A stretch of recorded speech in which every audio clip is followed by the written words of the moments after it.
આજનો આપણો બ્લોગ ચાલુ થાય છે. આજે આપણે મારવાની છે બેક. ચલો ગાઈઝ, આજનો આપણો બ્લોગ ચાલુ થાય છે. આજે મારા શોલ્ડર માટેની એક્સરસાઇઝ. આ પણ મારા શોલ્ડર માટેની એક્સરસાઇઝ છે. આ મારા કાંડા માટેની એક્સરસાઇઝ છે. હવે સેટ ચાલુ થઈ ગયા છે બેકના. આ બેકનો પહેલો સેટ છે. આમાં 10 થી 12 રેપ મારવાના છે. ફેલિયર સુધી વેટ હેવી લેવાનો છે. અમારી બીજી એક્સરસાઇઝ ચાલુ થઈ ગઈ છે. આમાં પણ 10 થી 12 રેપ મારવાના. વેટ હેવી લેવાનો છે. સ્લોલી મારવાના. આ છે મારી ત્રીજી એક્સરસાઇઝ. આમાં પણ 10 થી 12 રેપ મારવાના. વેટ હેવી લેવાનું. એકદમ સ્લોલી મારવાના. આ છે મારી છેલ્લી ચોથી એક્સરસાઇઝ. આમાં પણ 10 થી 12 રેપ મારવાના. વેટ હેવી લેવાનું. સ્લોલી મારવાના એકદમ.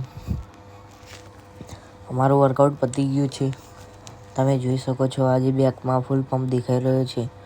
લાઇટિંગ પણ મસ્ત થઈ રહી છે આજે. તડકો સારો આવી રહ્યો છે આજે. હવે મજા આવે છે વર્કઆઉટ કરવાની. તમે જોઈ શકો છો રિઝલ્ટ દેખાય છે આપણી બેકમાં પણ. ફૂલ પંપ દેખાઈ રહ્યો છે. ચલો ગાઈસ, બાય બાય. ગાઈસ, આજનું આપણું બેકનું વર્કઆઉટ